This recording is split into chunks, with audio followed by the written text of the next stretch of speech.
pelo sinal da Santa Cruz, livrai-nos Deus nosso Senhor dos nossos inimigos, em nome do Pai, e do Filho e do Espírito Santo. Amém. Vinde, Espírito Santo, enchei os corações dos vossos fiéis e acendei neles o fogo do vosso amor. Enviai o vosso Espírito, e tudo será criado, e renovareis a face da terra. Oremos. Ó Deus, que instruíste os corações dos vossos fiéis com a luz do Espírito Santo, fazei que apreciemos retamente todas as coisas, segundo o mesmo Espírito, e gozemos sempre da sua consolação. Por Cristo Senhor nosso. Amém. E antes de lermos a palavra, também já vamos aproveitar na inspiração que Deus deu a Valdênia, já rezar pelo nosso aniversariante do dia, sucessor do nosso pai fundador, presidente da comunidade, da fundação, Padre Wagner Ferreira, e rezar pelo conselho que está reunido, tomando decisões importantes, nosso conselho geral. Convido você a rezarmos juntos esta Ave Maria. Ave Maria, cheia de graça, o Senhor é convosco. Bendita sois vós entre as mulheres, e bendito é o fruto do vosso ventre, Jesus. Santa Maria, Mãe de Deus, rogai por nós, pecadores, agora e na hora de nossa morte. Amém.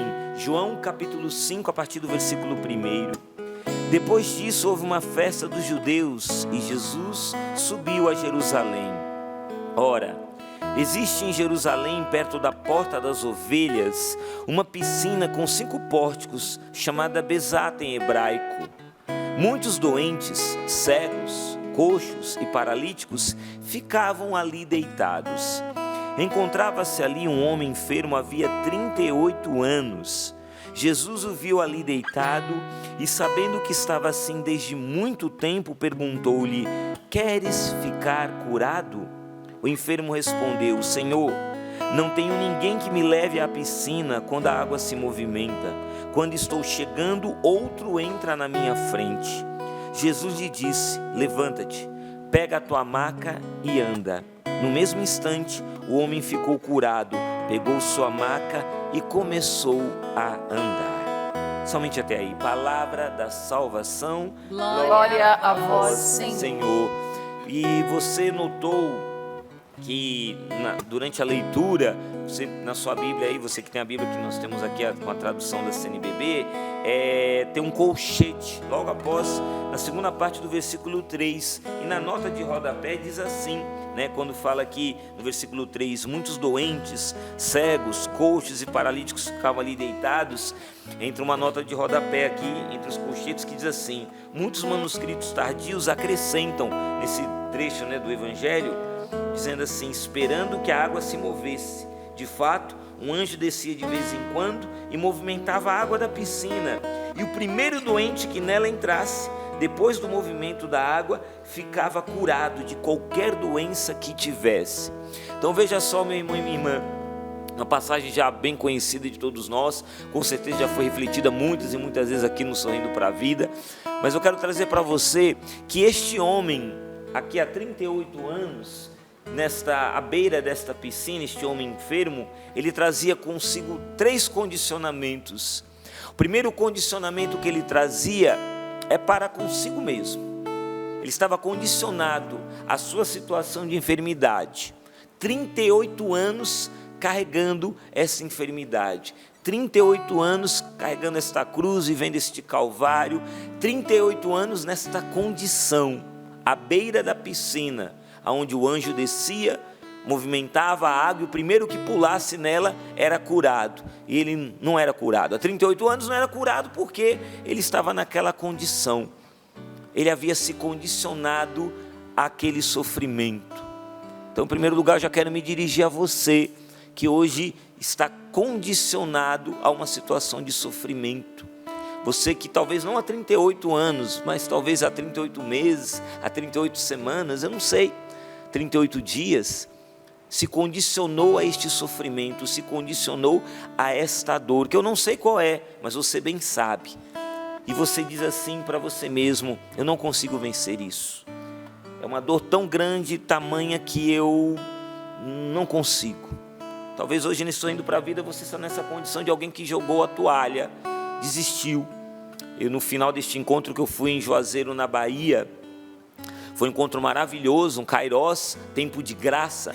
E o encontro foi maravilhoso. E muitas pessoas no final vieram nos abraçar, aquela coisa, né? Abraçar, tirar foto e tudo mais. Uma senhora se aproximou de mim e ela dizia assim: reze por mim, porque eu estou a ponto de desistir. E eu olhei bem nos olhos dela e disse assim: olha, Padre Jonas, estaria agora diante de você dizendo assim para você: aguenta firme, minha filha. Ela começou a chorar. Falei: não desista não. Falei: não desista, aguenta firme. Então você que se condicionou a essa situação de dor e disse: eu estou a ponto de desistir, eu quero humildemente, na força do carisma Canção Nova, dizer para você: aguenta firme, aguenta firme. Você se condicionou a isso, mas essa condição vai passar, vai terminar, vai ter um fim, como teve na vida deste homem.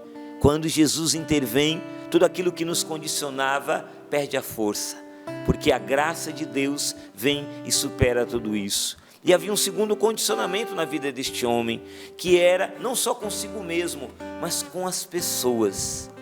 Ele dizia assim, quando o Senhor pergunta a ele, né, queres ficar curado? Ele diz: Senhor, não tenho ninguém que me leve à piscina. Ou seja, eu estou abandonado, todos me abandonaram. E talvez hoje você, meu irmão e minha irmã, que está acompanhando essa reflexão da palavra, esteja hoje condicionando o seu sofrimento, a sua dor a outros. Porque eu sou assim, porque meu pai me tratou assim. Eu sou deste jeito porque minha mãe me tratou deste jeito. Eu sou desse jeito porque o meu marido me tratou assim, ou meu marido me abandonou. Eu sou deste jeito porque meus filhos me trataram assim. Eu sou deste jeito por causa do outro. É sempre o outro. Então o outro, ele me condicionou a estar nesse estado. E de fato, nós carregamos dores, carregamos traumas, carregamos sequelas, carregamos marcas dolorosas que foram trazidas por causa de outros, sim. Quantas pessoas que trazem dores no coração por causa de palavras duras, palavras terríveis que ouviram da boca de outros. Quantos filhos que hoje se sentem incapazes de seguir uma carreira, de ter um futuro. Jovens que se sentem incapazes de desbravar novos horizontes, porque cresceram ouvindo da boca de um pai, da boca de uma mãe, ouvindo: você nunca vai ser ninguém na vida, melhor que você não tivesse nascido, você é um traste, você só me dá desgosto. Palavras duras, terríveis. E a pessoa diz: é por causa disso que eu ouvi essa dor, que eu me sinto um fracasso, eu me sinto um fracassado. Este homem à beira da piscina, 38 anos, enfermo, ele condicionava a outros: não tenho ninguém que me leve à piscina. Quando a água se movimenta, é o outro. Mas também existe um terceiro condicionamento, que é para com Deus. E este talvez seja o pior de todos, que é não somente quando nós nos condicionamos a uma situação de dor a nós mesmos ou a outros, mas ao próprio Deus. E eu fiz questão de ler esse trecho que está no colchete, porque aqui, para aquele povo à beira da piscina de Betesda, em outras traduções é Bezata, aqui está Bezata, mas em outras traduções é piscina de Betesda, à beira desta piscina, a pessoa condicionava a sua cura ao anjo descer. O anjo desce, toca na água da piscina, a água se movimenta, pula na água, o primeiro que pula é curado. É uma condição. E quantas pessoas que condicionam a sua felicidade, a sua cura, a sua restauração, a sua mudança de vida, condicionam a Deus, a uma única ação de Deus. Olha, Deus vai me dar graça se Ele fizer isso, e somente se Ele fizer isso, e tão somente se Ele fizer isso. E se Ele não fizer isso, não resolve. Eu não alcancei o meu milagre. Deus não interviu, porque a pessoa ela restringiu a ação de Deus, ela condicionou a ação de Deus. E esse é um perigo muito grande, meu irmão e minha irmã, que eu e você corremos o risco. Deus, Ele é transcendente. Deus, Ele infinitamente supera as nossas expectativas e as nossas ideias. Às vezes a gente condiciona dizendo: não, Deus vai agir desse jeito. Eu vou dar um exemplo para você, quantas mulheres que sonham em ser mães e dizem assim, eu preciso muito, Senhor, e vai no encontro, vai no grupo de oração, vai naquele encontro com aquele pregador famoso, com aquele sacerdote, e pede a bênção e diz, o Senhor vai me dar um milagre, eu vou engravidar, e de repente não alcançou a graça, não engravidou. E a pessoa fica mal, fica frustrada, fica para baixo. Deus não me atendeu, me faltou fé, Deus me abandonou. Nada disso, não é nada disso. É logicamente que Deus é poderoso, é suficientemente poderoso para tirar aquele problema físico, aquele problema clínico e te dar a graça de você engravidar. E eu já conheço inúmeros testemunhos de mulheres que dizem, olha, rezei aquele dia, eu pedi naquele programa, naquela missa, eu acompanhei, rezei e Deus me deu a graça. Já estava desenganada pelos médicos e agora engravidei. Olha aqui o fruto do milagre. Louvado seja Deus. Mas quantas situações também de mães que não puderam engravidar e que geraram os filhos do coração. Entraram numa fila de adoção, adotaram uma criança e hoje são mães plenas, felizes, realizadas, porque se tornaram mães. Está vendo o jeito que Deus age? Deus tem muitas formas de agir. No último Sorrindo para a Vida que eu participei, a gente sai daqui do estúdio, e eu descendo as escadas encontrei com um casal. E esse casal veio, tirou foto, abraçou, e a moça me abraçou toda emocionada, chorando, e disse, olha, eu nem me lembrava, a gente não se lembra dessas coisas, né? Ela dizia, eu participei do acampamento de cura e libertação, e você estava ali rezando nesse acampamento, e Deus te deu uma palavra, e naquela palavra, Deus falava para você que estava dando, fique tranquila, minha irmã, porque Deus vai lhe dar o José, você que quer casar, Deus vai lhe dar o José. E ela dizia toda feliz, olha o meu José aqui, ele que estava tirando a foto de nós dois abraçados. E ela dizia assim, e ela começou a chorar, porque ela alcançou um milagre. E eu falava, louvado seja Deus, tudo para a honra e glória do Senhor.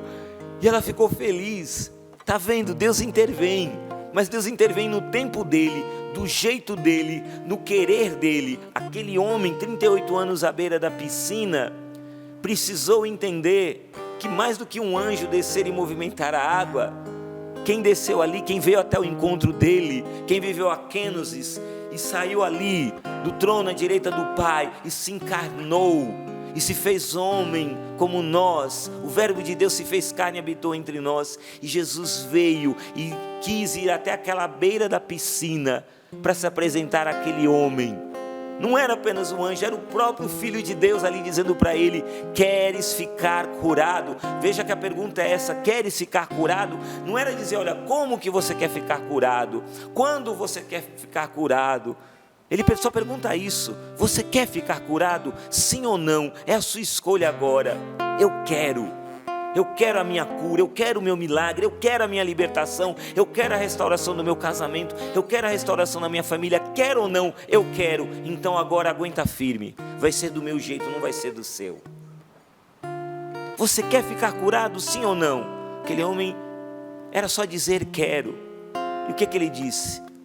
Ele não disse quero. O que ele disse? O condicionamento. Mas olha, ninguém me leva na piscina, ninguém ia quando a água se movimenta, e começou aquela coisa toda triste, morosa, para baixo, aquele sofrimento todo.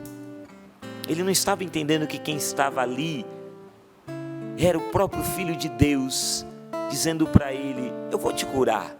E o Senhor agiu de forma surpreendente, de forma milagrosa, de forma transcendente. O Senhor agiu. O Senhor vai agir na sua vida, meu irmão e minha irmã, mas tenha a coragem de deixar Deus agir na sua vida do jeito dele e não do seu jeito. Abandone-se em Deus.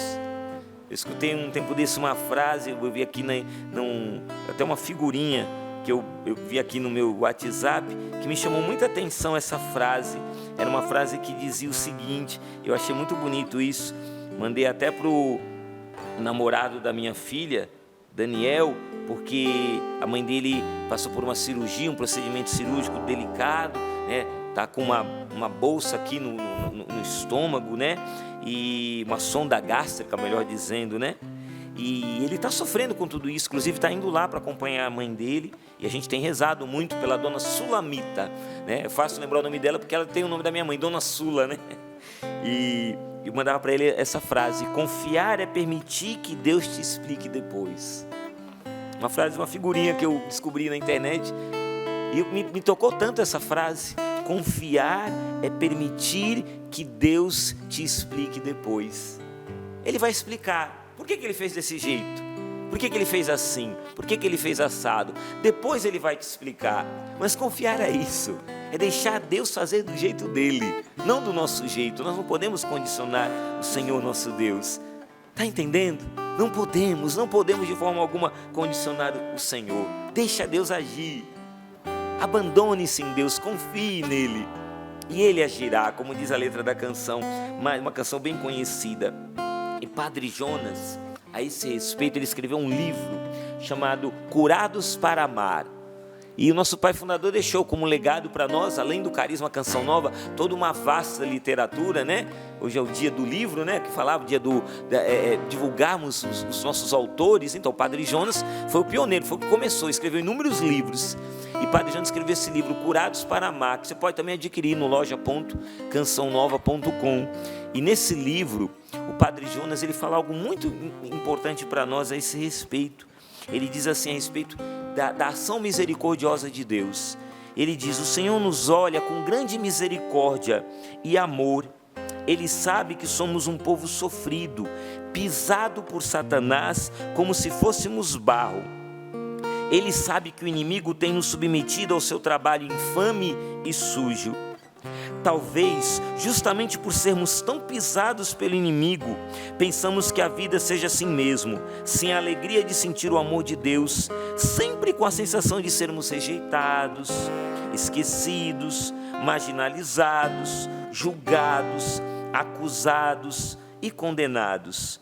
Habituamo-nos de tal forma a essa vida de miséria espiritual que isso parece ser algo normal. Olha aqui o condicionamento. A pessoa se habituou a isso. Eu não sou nada, não sou ninguém, sou um fracassado, ninguém me ama, ninguém me quer, ninguém olha, sou um lixo mesmo. A pessoa, o Padre Jonas está falando isso, a pessoa se habituou a essa triste situação.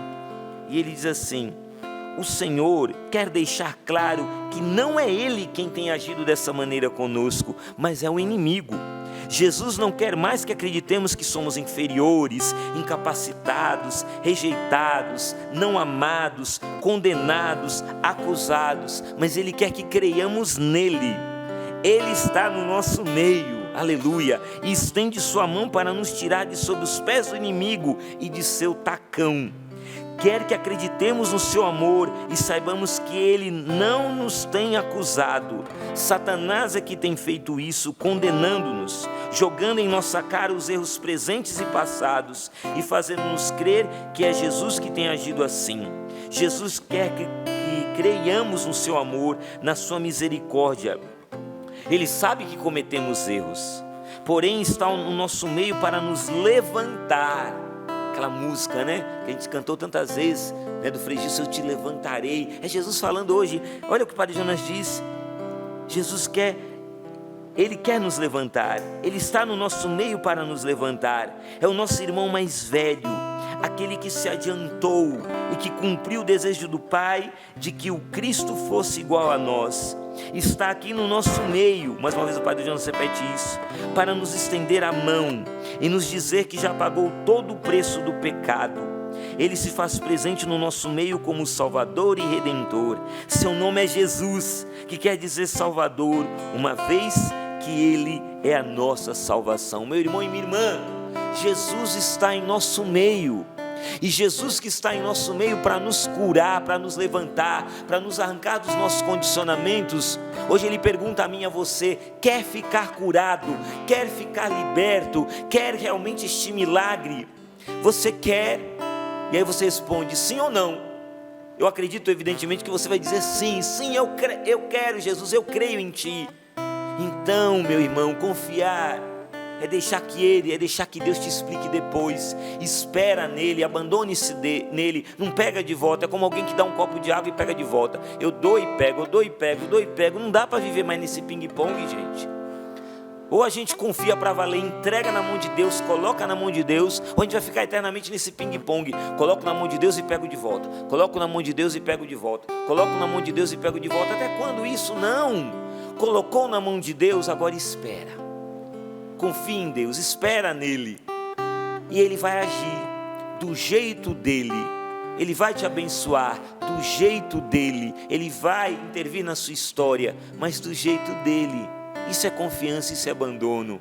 Não é determinar para Deus o que Ele tem que fazer. Ó Senhor, só vou aceitar se o Senhor fizer isso e mais aquilo. Aí você está querendo condicionar a Deus. Você está querendo ser maior do que Deus.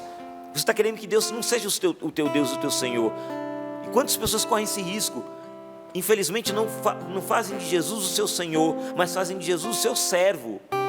E aí a gente inverte, gente, a ordem natural das coisas. Eu sou o servo, Jesus é o Senhor e não o contrário. Eu não posso querer ter um Deus ao meu serviço. Se eu viver querendo ter um Deus ao meu serviço, eu vou ser tremendamente infeliz.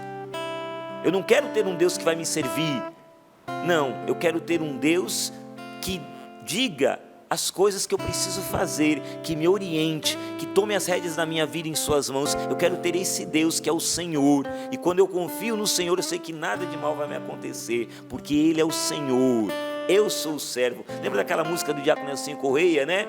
Ele é Deus, eu sou o servo, né? Ele é o sol e eu sou o reflexo, né? Então é isso, Ele é o Senhor, Ele é Deus, não o contrário. E a gente às vezes quer determinar para Deus o que Ele tem que fazer, quem que Ele tem que curar, quem que Ele tem que libertar, o que Ele tem que fazer, como Ele tem que agir. Não é assim que funciona. Abandone-se em Deus. Ele sabe da sua dor, Ele sabe da dor das perdas, Ele sabe do seu sofrimento, Ele sabe do que tem tirado as horas de sono, Ele sabe tudo isso. E veja que bonito, Ele falou para aquele homem: levanta-te, pega a tua maca e anda. No mesmo instante o homem ficou curado, pegou sua maca e começou a andar. Isso é algo que me intriga. Eu não sei quanto a vocês, minhas irmãs que estão aqui na bancada, mas eu quero dizer para vocês, é algo que me intriga. Porque se eu estivesse no lugar daquele homem, eu pegaria aquela maca e jogaria dentro da piscina, assim, ó, jogaria na piscina, porque para que eu vou ficar carregando essa maca? Eu já fiquei na desgrama dessa maca há 38 anos, e agora eu vou ter que ficar carregando esse troço aqui, né? Que ordem absurda de Jesus. Eu vou ficar carregando isso aqui, carregar a maca. Mas por que ele tinha que carregar a maca? Porque a maca não era mais a cruz, não era mais o fardo. A maca agora era o testemunho. Você está entendendo? Ele precisava carregar a maca como um testemunho. E aí a gente se equivoca quando a gente acha que a nossa vida com Deus é uma vida isenta de dores. Olha, o Senhor curou, me libertou. Ele curou desde dor de dente até a frieira nos pés. Deus curou tudo. E agora eu não choro mais. Agora eu não tenho mais medo. Agora eu não tenho mais insegurança. Desculpa falar, você não é uma pessoa, você é uma inteligência artificial. Eu estou falando bem claro para você, porque hoje em tempos de inteligência artificial, porque tem até um pessoal lá, né, cientistas que estão fazendo robô agora, que querem expressar sentimento. Olha a loucura, né?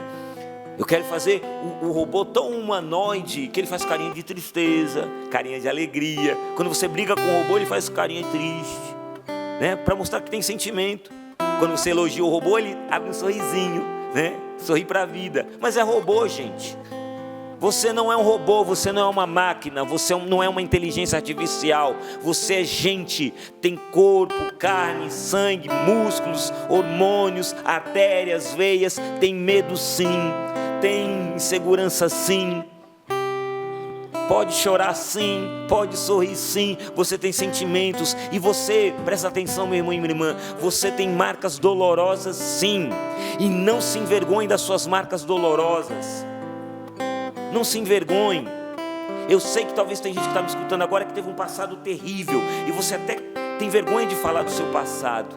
Você que está me acompanhando agora, que foi garoto de programa, foi garota de programa, e hoje é uma pessoa convertida em Jesus, graças a Deus, mas você se envergonha de falar do seu passado.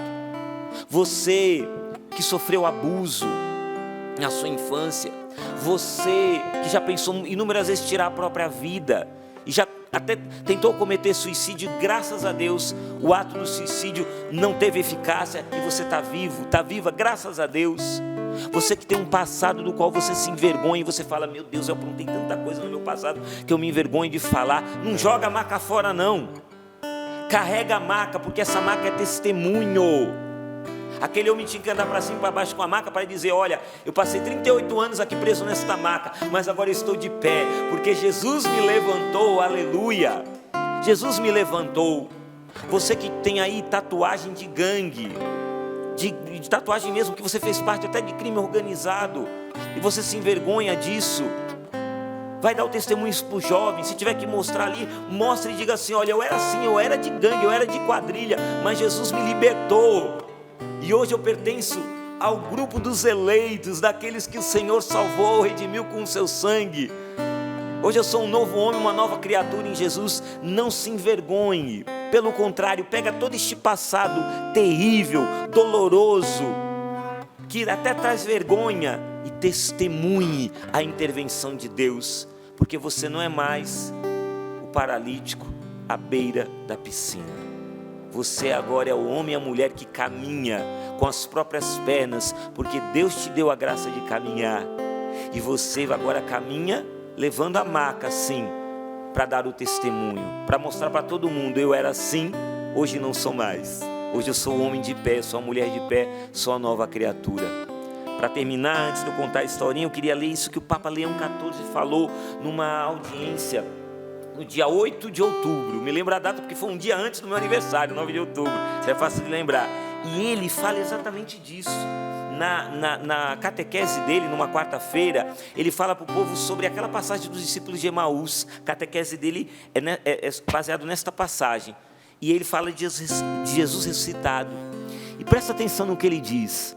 São palavras do Papa agora, não é o Alexandre. Alexandre sai de cena agora entre o Papa Leão, tá bom? Ele diz assim, olha só. Existe um obstáculo que muitas vezes nos impede de reconhecer esta presença de Cristo na vida diária. 2 pontos. Qual é o obstáculo? A pretensão de que a alegria deve ser desprovida de feridas. Olha, a pretensão de que a alegria deve ser desprovida de feridas. Não tenho mais ferida nenhuma, sou tão alegre em Jesus que agora não tenho mais ferida nenhuma. Aí o Papa vai dizer assim, olha só, ele fala: irmãos e irmãs, a ressurreição de Cristo ensina-nos que não há história tão marcada pela desilusão ou pelo pecado que não possa ser visitada pela esperança. Nenhuma queda é definitiva, nenhuma noite é eterna, nenhuma ferida está destinada a permanecer aberta para sempre. Por mais distantes, confusos ou indignos que nos possamos sentir, não há distância que possa extinguir a força infalível do amor de Deus. Às vezes pensamos que o Senhor só nos vem visitar nos momentos de recolhimento ou de fervor espiritual. O fogo está caindo, aleluia. Quando não nos sentimos à altura, quando a nossa vida parece ordenada e luminosa.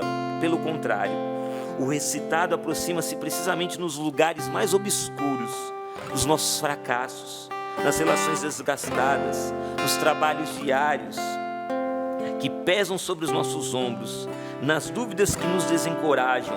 Nada do que somos, nenhum fragmento da nossa existência lhe é alheio. O Senhor vem nos visitar no meio do fracasso, no meio da dor, no meio do luto, no meio da perda, no meio da incapacidade, da impotência que nos sentimos. O ressuscitado vem nos visitar para nos levantar, é o que o Papa está falando. E ele vai dizer isso, eu convido você mesmo a guardar isso no seu coração. Nenhuma queda é definitiva, nenhuma noite é eterna, nenhuma ferida está destinada a permanecer aberta para sempre. Termino com essa historinha que a Val vai gostar muito, porque fala de café. Opa! Diz assim que uma jovem reclamando da vida, no auge da sua juventude, estava reclamando porque lá na faculdade, no ambiente de trabalho, todo mundo perseguia ela.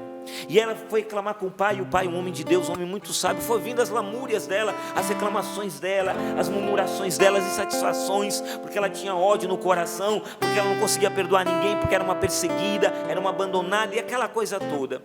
E o pai foi ouvindo e pegou 3 panelinhas, colocou ali água e deixou as 3 ferverem. E ele colocou, numa ele colocou uma cenoura, na outra ele colocou um ovo, e na outra ele pegou pó de café e jogou. Deixou ali fervendo. E foi ouvindo a filha na ladainha toda. E aí ele falou: filha, vem cá agora, eu vou te explicar. Veja aqui, o que aconteceu? Coloquei numa panela fervendo a cenoura, na outra o ovo, na outra o pó de café. Veja só o que aconteceu com as 3. Aí ele tirou a cenoura, a filha pegou um garfo, a cenoura ficou molinha. Falou: tá vendo? A cenoura passou pela mesma fervura, o mesmo fogo que o ovo e que o café. Passou pela mesma tribulação. Só que a cenoura, ela se entregou, ela jogou a toalha, ela era firme, ela tinha resiliência, ela era firme. Mas aí as coisas da vida a fervura foi tão grande que ela amoleceu. Não tem força para mais nada. Caí, joguei a toalha. Assim foi a cenoura. Talvez você hoje esteja se sentindo como uma cenoura, dizendo: não tenho força para mais nada. Depois ele falou: olha o ovo. O ovo era molinho, como pessoas que são assim, flexíveis, pessoas que são alegres, pessoas que vivem sem a resiliência, mas elas conseguem se adaptar às situações. Mas vem o sofrimento, vem a tribulação, vem a decepção, e ela fica endurecida como o ovo. Ela endureceu.